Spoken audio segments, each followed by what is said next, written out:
Assalamualaikum warahmatullahi wabarakatuh. Halo sahabat Bawaslu di mana saja berada. Kembali lagi di podcast Bawaslu Kabupaten Grobogan. Nah, hari ini kita akan membahas tentang permasalahan yang penting ya, kayaknya tentang pemutakhiran data pemilih berkelanjutan atau PDPB, khususnya tentang pengawasan PDPB semester 1 tahun 2026 di Kabupaten Grobogan. Nah, kita ngobrol-ngobrol santai aja lah ya. Saya Esti Dwi Puspitasari, tentu saja saya nggak sendirian nih. Saya ditemani oleh narasumber yang luar biasa, narasumber yang udah paham lah tentang pemutakhiran data pemilih ini. Oke, langsung saja ya. Beliau adalah staf Bawaslu Kabupaten Grobogan. Langsung saja Mbak Rian Puspita, selamat pagi Mbak. Pagi. Nih, kita sama-sama ya Mbak, ngobrol aja gitu. Baik. Apa kabarnya? Alhamdulillah, Oke, alhamdulillah sehat-sehat. Luar biasa ya, kita di sini di outdoor ya. Ya benar. Ya, di kafe yang cozy banget. Jadi selain bisa untuk nongkrong juga ternyata bisa untuk podcast. Iya, diskusi bareng-bareng. Oke, baik. Sebelum kita masuk ke obrolan yang lebih dalam ya Mbak, saya mau tanya hal yang mendasar dahulu nih, supaya saya sama sahabat Bawaslu itu punya pemahaman yang sama. Jadi sebenarnya apa sih yang dimaksud dengan pemutakhiran data pemilih berkelanjutan, dan yang menariknya lagi kenapa pemutakhiran ini perlu dilakukan secara berkelanjutan gitu. Jadi bukan hanya ketika akan menjelang pemilu saja. Gitu. Oke. Baik, sahabat Bawaslu, halo, salam jumpa. Sebenarnya kita sama nih ya, kita diskusi aja, kita ngobrol-ngobrol santai aja. Yo, nggak expert banget lah begitu. Karena kita sama begitu. Nah, paling tidak alhamdulillahnya kami di sini mendampingi gitu ya, mendampingi beliau Pak Kortif Divisi P2H. Jadi memang PIC-nya saat ini pengawasan pemutakhiran data pemilih berkelanjutan. Nah, sahabat Bawaslu, kami informasikan bahwa pemutakhiran data pemilih berkelanjutan atau biasanya itu kita sebut PDPB begitu ya, adalah kegiatan memperbarui data pemilih yang dilakukan secara terus-menerus. Nah, kenapa ini menjadi sesuatu yang berbeda ketika tidak dilakukan pada masa pemilu ataupun pemilihan? Nah, ini kegiatan ini tuh dilakukan di luar tahapan pemilu, karena memang saat ini kita sedang berada pada masa non tahapan. Nah, ini juga menjawab begitu, biasanya di luar sana ngapain Bawaslu ketika masa non tahapan. Nah, salah satunya adalah ini pengawasan pemutakhiran data pemilih berkelanjutan. Nah, kegiatan ini sangat penting karena apa? Karena kegiatan ini akan memperbarui gitu ya, memperbarui data-data pemilih yang kemarin di pemilihan 2024 ini tentunya sampai saat ini kan bergerak dinamis. Setiap hari selalu bergerak dinamis. Selalu ada pergerakan, entah itu ada pemilih yang tidak memenuhi syarat ataupun pemilih yang memenuhi syarat itu, maka itu yang kemudian harus dicatatkan atau harus dicatat begitu perubahan-perubahan datanya untuk nantinya bisa menjadi data pemilih yang lebih akurat dan mutakhir. Kira-kira seperti itu. Baik. Oke. Terus berarti kalau boleh saya sederhanakan ya, berarti PDPB itu bukan sekedar kegiatan yang dilakukan pada saat menjelang pemilu, tapi proses untuk menjaga data pemilih itu akurat terus. Betul, karena kan di masyarakat itu kondisinya berubah-ubah ya. Kadang-kadang ada daftar pemilih baru atau mungkin dia pindah domisili atau bahkan meninggal seperti itu. Nah, pertanyaan saya lagi, apa sih perbedaan dari pemutakhiran data pemilih dengan pencocokan dan penelitian? Mungkin sahabat Bawaslu itu lebih kenalnya dengan coklit ya. Iya, benar. Nah, itu coklit kan biasanya dilakukan menjelang pemilu itu seperti itu. Jadi apa perbedaannya? Ya tadi disampaikan Mbak Esti juga bahwa akan ada perbedaan ketika coklit dan PDPB begitu ya. Kalau coklit tadi disampaikan bahwa coklit itu dilakukan menjelang pemilu dan pada tahapannya itu gitu. Kalau PDPB ini dilakukan terus-menerus. Jadi di luar tahapan pemilu selalu saja data pemilih ini dimutakhirkan, kira-kira itu. Jadi untuk menjaga selalu bahwa data pemilih ini mutakhir, akurat dan akuntabel, kira-kira seperti itu, ya. Jadi sederhananya itu kalau coklit itu periodik ya, betul betul. sebelum betul. pemilu, sedangkan kalau PDPB dia terus Terus berubah-ubah. dilakukan. Iya, Berubah, terus dilakukan. Betul. Oke. Selanjutnya kalau kita bicara tentang PDPB semester 1 tahun 2026 nih, tentu masyarakat juga pengen tahu sebenarnya itu pada PDPB ini tuh Bawaslu ngapain gitu kan? Sebenarnya apa sih kedudukan dan peran Bawaslu, khususnya Bawaslu Kabupaten Grobogan ya, dalam melakukan pengawasan PDPB ini? Oke, informasi lagi gini ya, sahabat Bawaslu. Kita awali dengan PDPB. Tadi sudah diawali dengan PDPB. Oke, terima kasih, Mas. PDPB itu kan pemutakhiran data pemilih berkelanjutan, dilakukan terus-menerus. Dan siapa yang melakukan? Yang melakukan adalah KPU. Nah, pada posisi saat ini, Bawaslu tentunya memiliki tugas dan kewenangan. Tugas dan kewenangan Bawaslu ini salah satunya ini melakukan pengawasan. Jadi dari sisi Bawaslu-nya, PDPB adalah Bawaslu melakukan pengawasan. Kenapa dilakukan pengawasan? Bawaslu akan memastikan seluruh proses pemutakhiran data pemilih berkelanjutan ini sesuai dengan ketentuan peraturan perundang-undangan yang berlaku.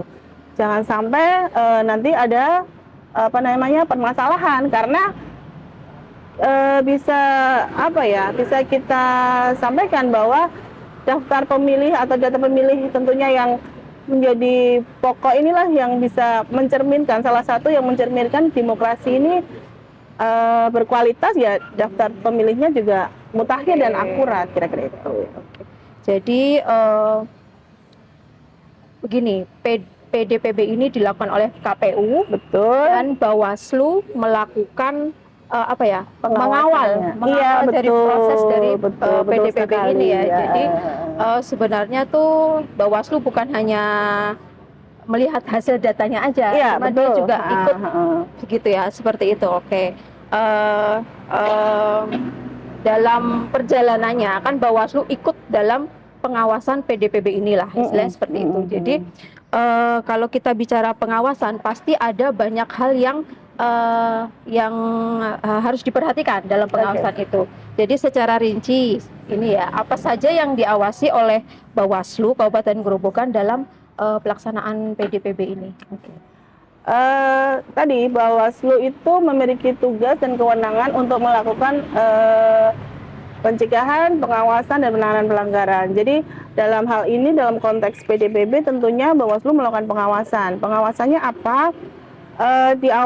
Diawali dari prosesnya gitu, jadi proses awal begitu ya.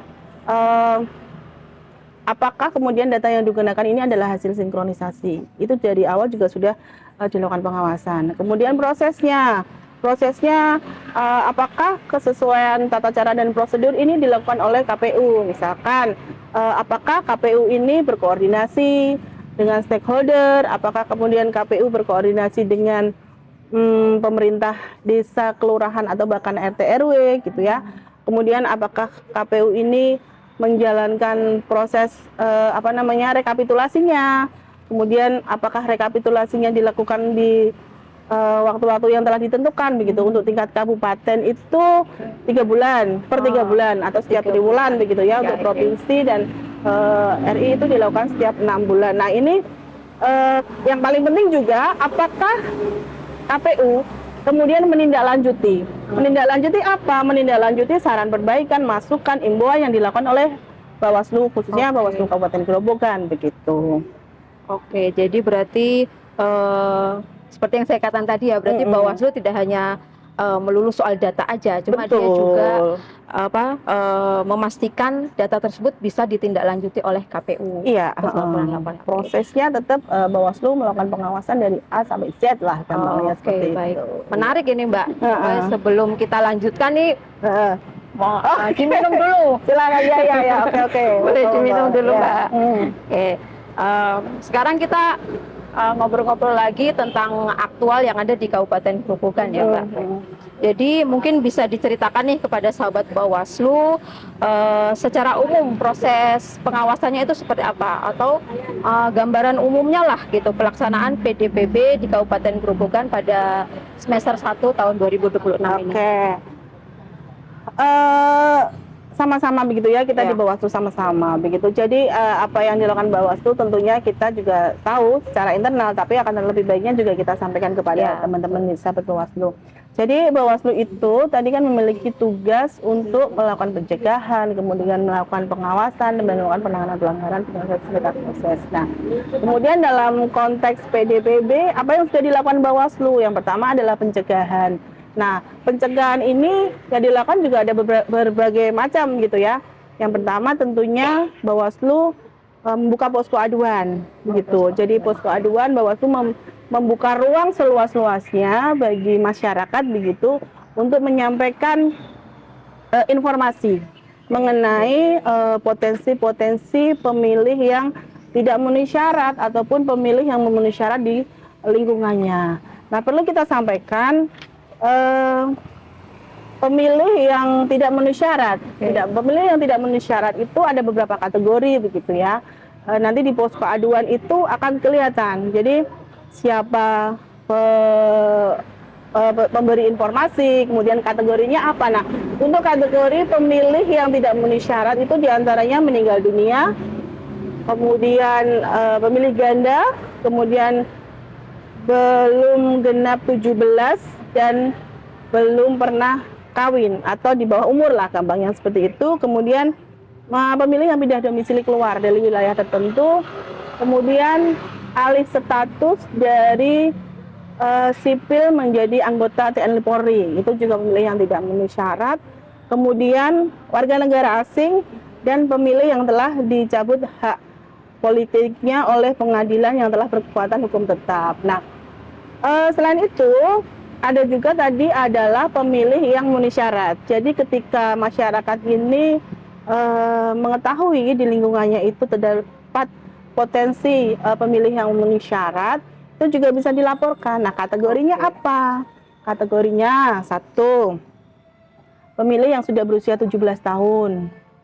Kemudian pada saat dilakukan PDPB tentunya, kemudian sudah kawin di bawah 17 tapi sudah kawin atau sudah menikah. Kemudian pemilih yang alih status dari TNI Polri menjadi warga sipil atau pensiunan. Itu pensiunan TNI Polri, itu juga pemilih yang kategori memenuhi syarat. Kemudian narapidana atau mantan narapidana yang telah selesai menjalani hukumannya. Menjalani pidana tambahan pencabutan hak politik. Itu juga menjadi pemilih memenuhi syarat. Kemudian ada pemilih yang pindah masuk ke wilayah tertentu. Nah, ini masyarakat bisa menyampaikan di posko aduan yang dimiliki oleh Bawaslu Kabupaten Grobogan. Mungkin nanti bisa di itu ya. Bisa di posko aduan. Iya betul. Posko aduannya bisa dilihat sahabat Bawaslu di media sosial, di kantor Bawaslu. Nah, posko aduan ini bisa online, bisa offline. Jadi posko aduannya gampang sekali. Sahabat Bawaslu bisa mengakses begitu ya. Jadi mari gitu ya menyampaikan informasi kepada Bawaslu berkaitan dengan pemilih-pemilih di lingkungan sekitar yang memang berpotensi memenuhi syarat ataupun tidak memenuhi syarat. Nah, pencegahan kedua yang dilakukan, kita menyampaikan imbauan kepada KPU, kepada stakeholder, menyampaikan saran perbaikan juga, masukan-masukan. Kemudian tidak kalah pentingnya adalah kita melakukan koordinasi tentunya, karena pengawasan PDPB ini kita tidak bisa sendiri, harus melibatkan stakeholder, bisa sekolah, kemudian dinas instansi terkait, kemudian khususnya masyarakat tadi begitu. Kemudian sosialisasi. Nah, sosialisasi ini dilakukan Bawaslu melalui media sosial ataupun melalui sosialisasi yang kita langsung terjun langsung ke lapangan. Nah, itu salah satu pencegahan yang dilakukan. Gitu. Kita bicara tadi yang disampaikan adalah pencegahan dan pengawasan. Pengawasannya dalam PDPB ini Bawaslu itu melakukan uji petik. Oke, Mungkin uji KST petik. juga sudah itu Ya, ya, sudah pernah. melakukan, betul ya. Karena memang jadi uji petik ini kalau bisa kami tarik itu berdasarkan dua sumber. Yang pertama dari internal kita, Oke. yang kedua dari eksternal. Kalau dari internal gitu kita sama-sama tahu begitu ya, sahabat Bawaslu, bahwa setiap pegawai Bawaslu atau jajaran Bawaslu itu minimal sekali diinstruksikan untuk melakukan uji petik di lingkungannya masing-masing setiap triwulan sekali. Minimal itu satu. Minimal satu. Betul, sudah pernah tentunya kan? Oke, sudah. Jadi kita semua sudah pernah. Kemudian yang kedua, dari pihak eksternal. Dari pihak eksternal ini dari mana? Dari posko aduan tadi. Jadi posko aduan itu masyarakat kan menyampaikan informasi. Oke. Ada nama pengadunya, ada alamatnya, ada nomor teleponnya, ada yang diadukan, ada kategorinya, ada yang diinformasikan. Nah, ketika sampai pada elemen yang diinformasikan ini yang kemudian menjadi bahan. Jadi gini, masukan itu kadang-kadang elemen datanya tidak komplit. Oke. Mungkin namanya misalkan ST ya, yang disampaikan tuh ST gitu. Yang ditulis itu STI, tapi ketika nanti kita cross check ke lapangan ternyata Y. Nah, ini yang juga dilakukan uji petik. Oke. Paling banyak itu masyarakat menyampaikan NIK-nya tidak ada. Nah, ketika NIK tidak ada itu Bawaslu kemudian mengkolek ya, mengumpulkan. Kita hubungi atau kita lihat nih alamat yang diadukan ini di mana. Ketika sudah ketemu, ketika sudah mendapatkan informasi alamatnya di mana, baik melalui telepon dan lain sebagainya dari si penyampai informasi ini, kita mendatangi. Oke. Kita mendatangi, kita memastikan apakah benar yang disampaikan ini dengan kategori ini. Nah, itu yang juga kita lakukan uji petik begitu. Kemudian Bawaslu juga melakukan pengawasan coktas. Oke, kan kita juga sudah itu ya pernah begitu ya, dari seluruhnya staf Bawaslu juga sudah melakukan pengawasan coktas. Nah, ini untuk memastikan apakah benar nih secara prosesnya. Kemudian ketika menemukan ternyata yang kita coktas ini misalkan sudah TMS, apakah benar KPU mencatatkan ini sebagai TMS atau tidak. Nah, kira-kira itu yang dilakukan oleh Bawaslu. Sebelum dilanjutkan nih, Kak Rian, mungkin sahabat Bawaslu ini bertanya-tanya nih, kok tadi ada coktas? Coktas itu apa sih? Gitu kan? Dilakukan oleh staf Bawaslu juga dengan KPU. Coktas itu apa sih? Kalau di pemilu pemilihan itu kan coklit gitu ya, pencocokan dan penelitian. Nah, kalau di masa PDPB ini ada pencocokan terbatas. Jadi KPU ini mendapatkan data. Data itu bisa dari berbagai pihak begitu ya, dari yang punya yang KPU lah, mungkin yang berkoordinasi dengan KPU. Misalkan yang terakhir kita lakukan coktas itu informasinya KPU mendapatkan dari Dinas Tenaga Kerja. Oke, jadi itu kita akan melakukan, KPU akan melakukan pencocokan bahwa benar nggak nih misalkan si A ini terdatanya dia di KBRI atau di luar negeri lah ya, gampangnya seperti itu, di luar negeri. Kita akan mendatangi ini. Oh, ternyata si A ini sudah pulang.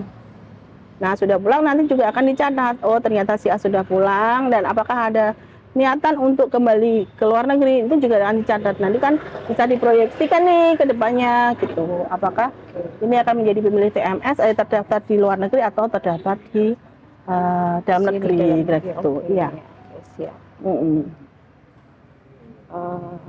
Kemudian ternyata panjang juga ya apa rantai perjalanan dari PDPB ini. Betul. Bahwa kita juga menyiapkan pencegahan dengan adanya posko aduan dan bekerja sama dengan stakeholder, juga ada pengawasan seperti uji petik dan lain sebagainya. Dan ini kita lebih dekat ke masyarakatnya ya. Ketika kita melakukan PDPB itu kan kita harus berkoordinasi dengan jajaran kelurahan, Oh iya, dan kecamatan, kelurahan atau desa seperti itu ya. Jadi karena pemerintah desa atau kelurahan itu tentunya sangat dekat dengan masyarakat. Betul, betul, Dia yang betul. tahu keadaan masyarakat, keadaan pemilihnya yang setempat seperti itu kan. Karena itu saya penasaran nih, mengapa Bawaslu Kabupaten Grobogan itu perlu bekerja sama dengan pemerintah desa dan kelurahan dalam pengawasan PDPB. Oke. Sebenarnya udah dijawab sendiri gitu ya, Iya, teman-teman. Dari pemerintah desa, kelurahan, RT RW itu kan memiliki lebih mengenal begitu ya, mengenal warganya, mengenal mohon maaf siapa yang kemudian ada warga meninggal misalkan, itu juga lebih dekat, lebih tahu gitu. Nah, ada warga yang mungkin pensiun atau sebagainya. Nah, itulah kenapa pentingnya Bawaslu ini berkoordinasi. Kayak tadi misalkan uji petik atau posko aduan yang masuk nih, posko aduan yang masuk itu ternyata NIK-nya nggak ada, NKK-nya nggak ada, hanya nama dan kategori alamat. Nah, ini sebenarnya kita mau kemana, ya kan? Ya. Kita mau kemana ini? Paling enggak kita akan berkoordinasi dulu dengan pemerintah desa, kemudian berkoordinasi dengan RT RW. Benar nggak nih ada warganya Bapak Ibu yang kemudian kategorinya ini? Oh iya benar, oh iya salah. Nah, itu ya pentingnya di situ gitu untuk mengetahui secara pasti. Kalaupun oke, misalkan oh iya, nah ini apakah diperkenankan atau minta tolong untuk kita ke rumahnya. Itu kan juga mempermudah ya, mempermudah kita untuk melakukan pengawasan khususnya uji petik ataupun cok tas tadi begitu. Oke. Terus dalam pelaksanaan pengawasan PDPB nih kan tidak harus melulu kita lurus-lurus aja ya. Pasti ada kayak gonjalan lah istilahnya. Dinamikanya. Ada dinamika yang kita hadapi ketika melakukan pengawasan PDPB itu. Terus apa saja sih tantangan utama yang dihadapi Bawaslu Kabupaten Grobogan dalam pengawasan PDPB ini? Tantangannya. Tantangan yang biasanya kita rasakan sama-sama ya sebenarnya begitu. Kita tuh biasanya kalau ke desa-desa juga kadang datanya nggak komplit begitu kan, mungkin karena ada aplikasi dan lain sebagainya, data hanya tercatat sampai dengan tahun tertentu aja. Nah, kemudian masyarakat juga ketika mohon maaf ada yang meninggal dunia misalkan, aktenya itu nggak diurus segera. Nah, itu yang sering terjadi. Kemudian ada juga tadi posko aduan, posko tantangannya juga di situ nih. Posko aduan yang disampaikan, oke, maksudnya banyak, tetapi ternyata elemen datanya nggak komplit. Nah, itu juga menjadi salah satu tantangan kita begitu. Kemudian informasi yang tidak lengkap tadi sudah ya. Kemudian Grobogan ini juga wilayahnya sangat luas sekali. Keterbatasan SDM tentunya. Bawaslu sudah membagi tim. Ada berapa sih? Bawaslu kan begitu. Tentunya tidak bisa menjangkau seluruh wilayah ya kan, wilayah di Kabupaten Grobogan. Jadi amat sangat terkendala di SDM juga. Nah, alhamdulillahnya tadi hasil koordinasi, kemudian komunikasi begitu mungkin dengan penyelenggara ad hoc kita dulu, Panwascam, PKD, PTPS itu juga sangat membantu begitu kan. Benar nggak nih di sini ada warganya minta tolong informasinya, nah kita ke sana. Nah, itu juga salah satu tantangan yang memang kita harus lewati begitu ya, dinamikanya itu seperti itu. Tapi ya alhamdulillah sih ya selama ini sejauh ini hasil dari periode 1 ini bisa dikatakan ya meskipun pemilihnya memang banyak ya 1 juta lebih gitu, tapi apa yang kita sampaikan ke KPU karena gini, hasil dari pengawasan kita tentunya kita sampaikan ke KPU kita punya data nih potensi pemilih yang TMS, potensi pemilih yang MS, ini kita sampaikan sampai di periode ini semester 1 terakhir itu di bulan Juni 2026 ya, kita sudah menyampaikan sebanyak 343 potensi pemilih tidak memenuhi syarat. Banyak Ya juga lumayan ya. ya. Kemudian kalau yang memenuhi syarat memang masih sedikit, ada 29 gitu. Nah, kita sampaikan informasi kepada KPU, kita sampaikan bahwa ada seperti ini, kemudian ada meninggal berapa. Kalau meninggal itu ada 311. Itu di selama periode satu semester begitu ya. satu semester. Kemudian untuk Polri-nya ada 2, TNI ada 10, pindah keluar ada 20. Ya cukup bagus sih, maksudnya cukup ada hasilnya ya, kita uji petik, kita coklas, kita koordinasi. Walaupun dengan SDM yang terbatas. Iya, betul sekali. Dan posko aduan ini juga membantu. Betul. Posko aduan ini kalau dilihat dari posko yang masuk itu di triwulan pertama, berarti kan Januari, Maret ya. Maret itu ada 32 yang masuk. Ya, kemudian di triwulan kedua sampai bulan Juni, April, Mei, Juni itu ada 90. Jadi memang meningkat begitu ya. Kalau di triwulan 1 itu 32, ini memang didominasi oleh masyarakat. Jadi masyarakat yang berinisiatif begitu untuk menyampaikan informasi ada sekitar 43%. Kemudian dari ex-penyelenggara tadi, teman-teman kita, mantan-mantan Panwascam, PKD, PTPS itu ada sekitar 40,6%. Kemudian dari internal jajaran kita sendiri, mungkin KXC juga pernah nih masukkan posko aduan. Nah itu dari kita sendiri ada 15. Kemudian di triwulan 2, berarti April, Mei, Juni itu ada 17,8 dari masyarakat, kemudian 36,7 dari penyelenggara, dan 45% dari internal. Jadi memang ya fluktuatif lah. Maka harapannya juga kita semua bersinergi tentunya gitu. Betul. Sedangkan untuk hasil akhirnya sendiri di PDPB 2026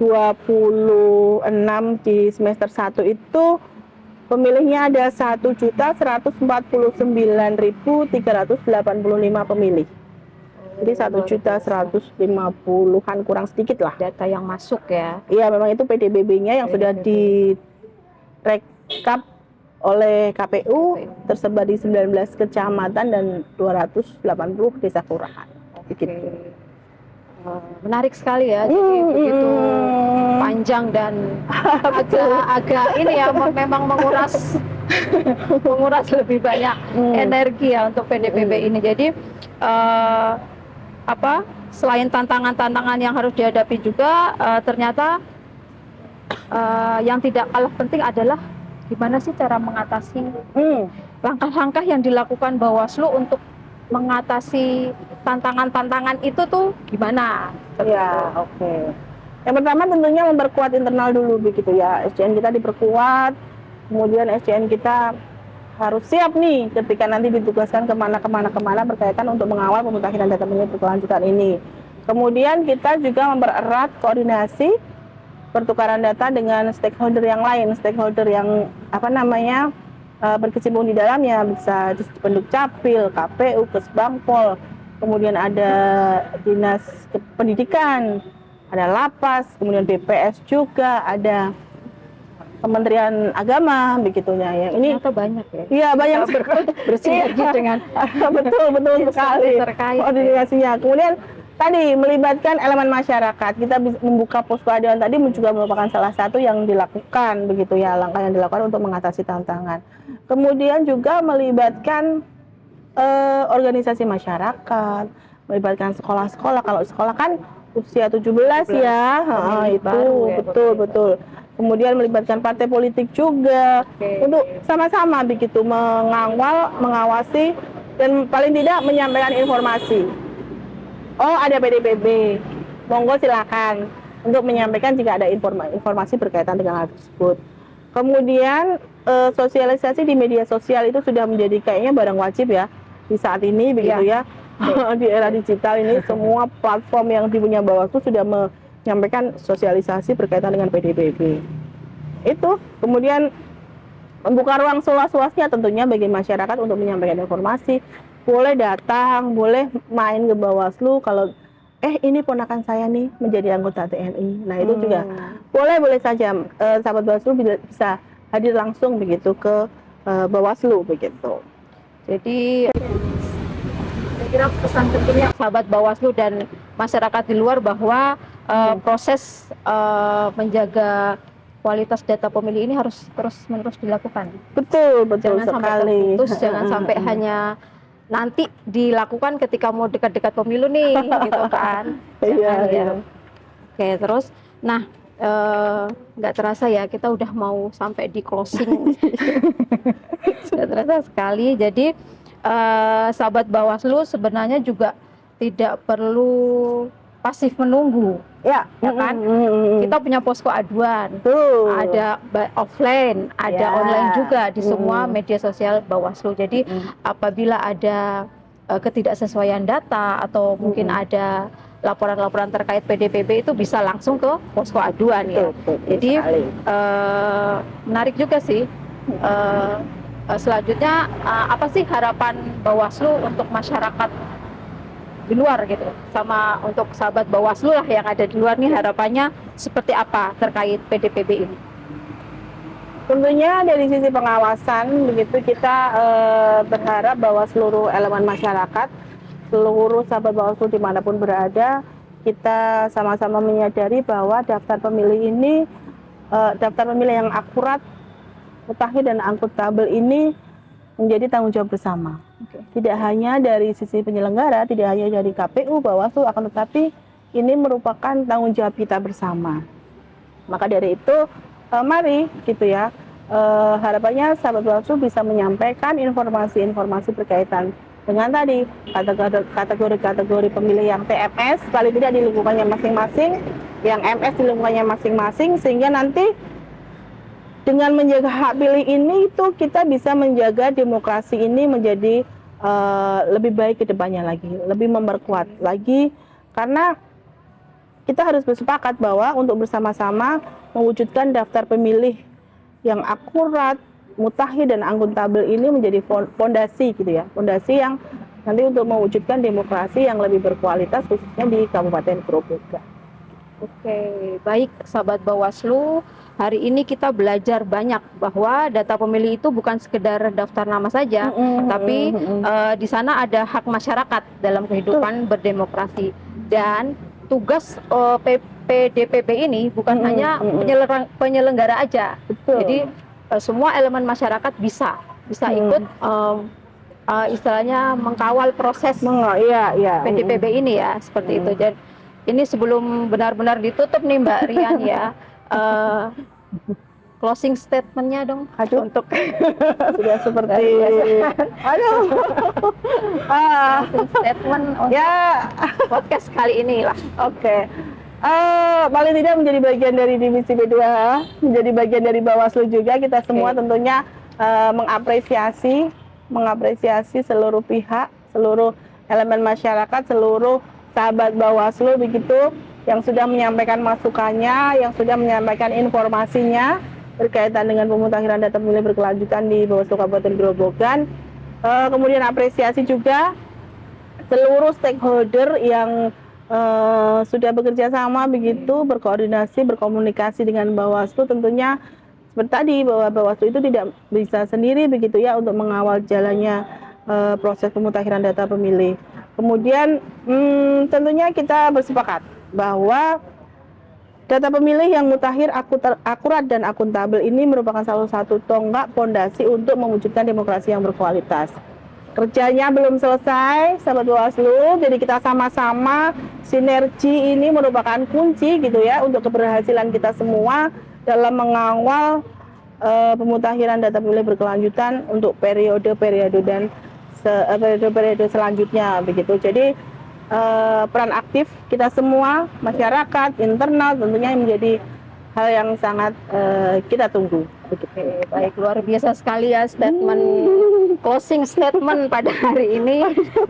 Jadi sahabat Bawaslu, semoga perbincangan kita hari ini bisa memberikan pemahaman bagi kita bahwa kita harus kenali data pemilih kita, laporkan jika ada ketidaksesuaian, dan mari tetap kawal proses PDPP. Iya, betul sekali. Terima kasih kepada Mbak Rian dan Terima seluruh kasih. sahabat Terima Bawaslu kasih. yang sudah mengikuti podcast kali ini. Sebelum saya pamit undur diri, boleh dong saya kasih pantun. Oke. Kayaknya kurang afdol jika belum ada pantun, kan saya nggak dicakep-cakepin nanti ya. Oke. Pergi ke pasar membeli pepaya, Cakep. ketemu teman membawa ketupat. Cakep. Kalau data pemilih sudah terjaga, podcast selesai. Jangan lupa subscribe, share, dan komen. Tetap semangat. Cakep. Wassalamualaikum warahmatullahi wabarakatuh. Sampai jumpa di podcast berikutnya.